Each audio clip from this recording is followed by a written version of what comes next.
interesting statistics through 5 games for the Vikings, especially in light of what the expectation was here, okay? Kyle Rudolph, he of the restructured contract, right? Do you remember all of the offseason hand-wringing that we did about Kyle? Is Kyle going to be cut? Is Kyle coming back? They're going to trade him, find a trade partner for Kyle. Kyle might go to New England. And then Kyle making it very clear, saying, well, this is all well and good, but I ain't taking a pay cut. I'm not restructuring and taking a pay cut. I'll restructure to help you guys out, but I ain't taking a pay cut. Because, damn it, I am Rudy. I've been here for a long time. It's my money and I want it now. Exactly right. Kyle Rudolph, through 5 games, Daniel Cunningham, has, in fact, I'll put the glasses on to make sure that I see this right. Because when you get older, you don't see as well. Kyle Rudolph. My favorite thing about working with you is when you take your glasses off. I constantly take them off. I put them on, I take them off. Your Beyond the Scores are perfect because you start with the glasses on all the time, and then you take them off like 30 seconds in. It's fantastic. That's how Sports Dad works. Kyle Rudolph in 5 games. So I'm not talking 2 games. I'm not talking 1 game. I'm not talking Sunday. By the way, against a very bad Giants team, that defense was, I don't think I'm outside of the boundaries of good taste in describing it as being awful. Sure. 6 catches for 36 yards with so his longest gain this year in the 36 yards is 12 yards. Let me just give you the comparison. And then we can talk about Kyle in particular, and then we can expand this. Last season, in the first 5 games, Kyle Rudolph had 23 catches. He's at 6 right now. A little bit of a drop-off. Went for 229 yards. He's at 36 yards right now. A little bit of a drop-off. And 2 touchdowns. His longest catch, so his longest gains in games 2 through 5, because I think in game 1 of 2018, they played the Niners, and I think he caught just 1 ball. But anyway, after that, he started to catch lots of passes. Games 2 through 5 last year, Kyle Rudolph, his longest gains in those games, 23 yards, 17 yards, 24 yards, and 17 yards. And his longest gain this season on 1 play is 12 yards. So did he just fall off a cliff in terms of production or what?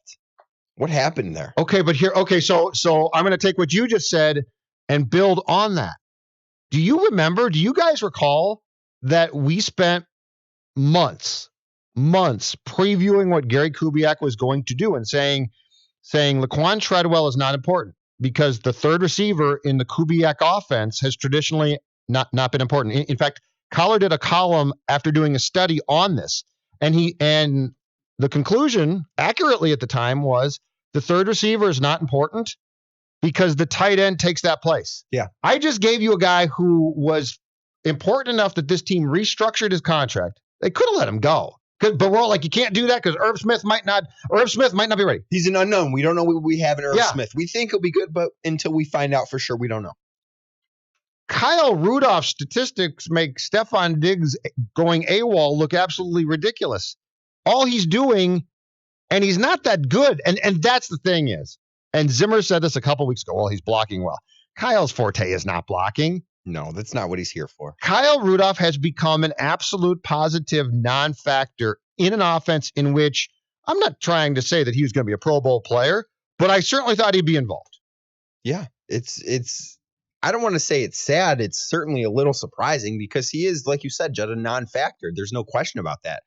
There has not been a moment this season where I've been watching the game and been like, you know what, Kyle Rudolph looks really good, or they need to get the ball to Kyle Rudolph more. He's a forgotten part of this offense. Yeah. It's not just a non-factor. He's forgotten. It's like he doesn't exist. He's invisible. And wouldn't you think but good job blocking, Kyle.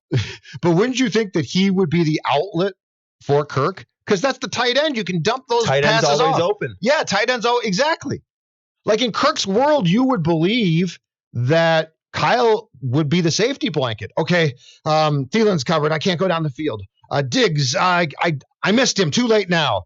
But there's Kyle. Yeah, always open. But yet 5 games, 6 catches. Is that a knock on what the offense is doing, or is that a knock on Kirk Cousins? Who is to blame? Who is to blame for the lack of production from Kyle Rudolph? I think that's the question at hand. Not just why does Kyle Rudolph not have the production that we're so used to seeing. It's Whose fault is it? Is it Kyle's fault? Is Kyle just not good anymore? Or is it Kirk's fault? Is it Gary's fault? Is it Stefanski's fault? Who are we blaming here? If we break down this pie chart of blame, who's getting the most, Judd? I love where you're going here, and I'm going to do this right now because I think I can provide some answers. Oh, I love it. If we're doing a pie chart, Zim's out, by the way. Zim don't care. This ain't defense. No, it's offense. Zim has no blame on offense. All right, so unless you want to spin it to, well, he hired Gary, it's his fault. Sure, which I'm not going to do. That's torturing it for the sake of it. All right, so the pie chart, I can go in at least 3 parts. Big chunks. Gary and Kevin together. Okay. Combo there. Kyle himself. Yep. And Kirk Cousins. What about Irv Smith? Does Irv Smith get any blame for being too good? We'll get to him next. But is he part of the pie chart? And the answer is no, he's not. Okay. And actually, I think this might be a bigger problem than Kyle. But Kyle's the big name here. All right, so if we're going to go pie chart of blame, I would go Gary and Kevin I'm going to give them 70%. I'm going to give them a huge chunk. Wow, Gary. Kevin. I'm going to give Kirk Cousins only 10%, and I'm going to give Kyle himself 20%, and here's why. This is the first time in the history of a pie chart of blame that I've been a part of that Kirk Cousins is the low man. But here's why. Kirk Cousins traditionally, really believe this, does what he's told to do, right? Like he's going through his reads as instructed. In fact, that's a problem with Kirk. Okay. Kirk's skills at improvising, I think, are very low. I don't think Kirk is good at going off script. So if Kirk was told, Kyle Rudolph, 82, look for him a lot, I think Kirk would do exactly that. Yeah. I think Kirk's not being told to. I think the curveball that we are getting here is that in Gary's offense, we probably didn't make a lot of mistakes about how this thing would operate because ultimately Dalvin's going to run the ball quite a bit. Dalvin will catch the ball. Sure. But I think where we made a fundamental mistake in assuming things about how Gary Kubiak had previously designed this, and Stefanski's calling plays, but it's Gary's offense, it's Gary's blueprint, was that they sat down, I think it said, the tight end's not going to be nearly as involved as previously. Yeah. And so that's why, and so I go 70% to Stefanski Kubiak, 10% to Cousins, 20% to Kyle, because I think your point is right. I think he's also just slowed down. Yeah, he's just not the same player he once was. But only giving Kirk Cousins 10% of the blame is interesting. What would your pie chart be? I would have the same 3 guys. I think I would also add in Irv Smith a little bit, though. Irv Smith would get some of the blame for Kyle Rudolph not being what he once was because Irv Smith has taken up some of those targets and some of those receptions. I know Irv's numbers aren't exactly mind-blowing right now or blowing anybody away, but they still are taking away from Kyle Rudolph a little bit. So I'm going to go with Gary and Kevin. They're going to get 55% of the blame, right? Oh, okay. All right. So 55%. Not nearly as much as you, and this pen's struggling on me, but 55%. There's 18 pens to your right. I know, but I like this one. It's Kyle's going to be number 2. Kirk's going to be number 3. Irv's going to be number 4. Okay. I'm going to give Kyle 15%, right? Okay. So that puts me at 70%. All right. Kirk's going to get 17%. Okay. Because I need him. That's only 7% more than I gave him. I need him, but he's not the low guy for me. Okay, then. So it's 17 for Kirk. Or I might need to redo this math. Did you goof the math up? Docking. What do you mean docking? You're not judging. I said shocking. Shocking. He ripped you. He said shocking. So how much do I have left over? It sounded like you said docking. Can't hear either. Okay. So you've got 17 for Kirk. So I'll help you out here. So I have 13% left, and Irv does not deserve that much. No, he does not. Because I'm going to give Irv 5%. So I've got 8% left. I'm going to add that to Kirk Cousins. So instead of having 17, 25. He gets an extra 8%. He's at 25% of the blame. And you gave Kyle 15. How much blame in his own demise? 15%. And Gary and Kevin, how much? 55. 55%. Okay. Yeah, I honestly believe that the starting point of this conversation is that they have consciously decided that for right now, Kyle is going to block. Kyle is going to still get snaps, but Kyle is going to be. I mean, this is a drastic reduction here. It's night and day. Stats. 5 games, 6 catches, 36 yards. Last season, first 5 games, same player. 23 catches, 229 yards, 2 touchdowns. Now, let's get to Irv Smith, because this is the one where I wonder if the 2019 Vikings offense has decided how it's going to use its tight ends, or if this now Danny is going to morph differently. Yeah. Because I have no problem with Kyle not getting the ball right now. Like, if this is the case, that's fine. I don't care. I really don't care. But I want Irv Smith to get the ball. Now or at some point. Right. At some point. But I like if they're doing this based on, okay, it's just going to take some time, that's fine to me. So if this is going to take some time, so if they're like, yeah, he had a good game against Oakland, but that's Oakland, but we don't want to force feed him against, I don't know. I mean, the Giants are terrible. He didn't catch a pass in that game. Didn't have a target. He didn't have a target. And that's what's weird. So Kyle Rudolph and Irv Smith, this is a great fact, combined for 1 target and 1 catch on Sunday. That is the same, ladies and gentlemen, as C.J. Ham. C.J. Ham had a negative yard, though. I know, but he was still, Kirk Cousins looked at C.J. Ham as much as he looked at Kyle Rudolph and Irv Smith combined in that game. So let me ask you this. Let me follow up with, are you concerned that Irv Smith's not going to be getting the necessary targets? Because both of us gave Gary and Kevin a significant chunk of the blame. You gave them more than I did, but we both had them as the leaders here. And if that's the case, then I think there is at least some cause for concern that Irv Smith's going to fall into the same trap, because we don't have evidence in this offensive system that it's otherwise. Right. Okay. First of all, my pie chart is changing. In this case is not blame. It's the decision. And the decision impacting Kyle does not. The pie chart of decision doesn't roll off the tongue like pie chart of blame. It doesn't, but I don't mind Kyle not getting the ball. Okay. I mind Irv Smith eventually not being a target. But my point is, if we're about to see this morph and change to Irv Smith being a target consistently starting like in week 8 or something, that's fine. It becomes blame if Irv Smith is not incorporated when Irv Smith is prepared to be incorporated.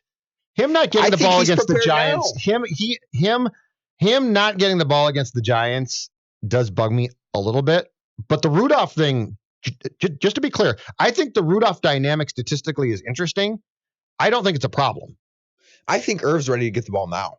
Why do you feel the need still to have to ease him in? It's week 5. You've played 5 games. Throw him the ball. The kid's ready. He's shown you that he can do it. Maybe you don't give him a huge chunk of the role against an offense or against a defense like Chicago, but you do it against New York. You should do it this week against Philadelphia. Do it against Detroit. No, that could be true. Like, why are you hesitating here? Because that's the only way he's going to be ready when Chicago comes around a second time. Yeah. And if these roles change now, and Irv Smith starts to get the football a lot and Kyle does not, that's exactly right. Yeah. That's exactly right. Now, Irv has, in 5 games, he has 5 catches for 64 yards. But 3 of those receptions for 60 yards came against Oakland. So yes, the Giants game surprises me. But if this is going, I just think that the most interesting point of this entire discussion is the one thing that we held true about the Kubiak system was tight end gets the ball. And in Kirk's world, it would seem to be, as you said, the safety blanket. Like this is not Irv Smith and Kyle are going to run 9 routes. So take a lot of shots, Kirk. And then it goes haywire. And you're like, that's not working. That's terrible. These are literally people who are standing fairly close to you and they're ordinarily open. Yeah. Lots of times. All the time. And they are always open. Tight end's always open. And they are being deployed as blockers. And they're doing it, I get it, because you're going to run the ball a lot, which is why obviously Diggs got upset. But also to come back on that and say, you would think that if you were going to try and spread the ball out and get it to 2 guys at certain times, that C.J. Ham would not have as many targets in a given game as both of your regular tight ends did. It's a little worrisome for me. That that's the case because I think Irv Smith's ready for this. I see no reason why you can't target Irv Smith 4 or 5 times a game. No reason why that's not the case. I'm not saying that he needs to be the center of the offense. But why aren't you running a tight end screen for Irv Smith once a game? Yeah. Why aren't you utilizing him in the red zone when you get there? He should be a great red zone target. More involved too, or are you like me and not that concerned about that one? I'm not as concerned about that one. I know that if Kyle needs to be involved, I can still trust Kyle to be involved, but I would rather see Irv Smith be involved, if that makes sense. I think Irv Smith's the better guy that you want to have the ball in space. What good does getting Kyle Rudolph the ball in space do for you now? In 2019, not much. Yeah. Irv Smith, it does something good for you. You can open up the offense in a way that it hasn't been opened up yet. True. And he can make plays. I just think it's going to be I'm very curious now if this starts to change a little bit and the tight end gets more involved here pretty quickly, or this is really them. And this is going to be our tight ends block. And that's what and if that's the case, sounds archaic. Yeah. Oh, but the whole offense at times does. Danny, this whole system does. Yeah. Like that's the acceptance of, and I think that's why Diggs was upset, because it does sound archaic. Mm-hmm. It sounds very 1987-ish. So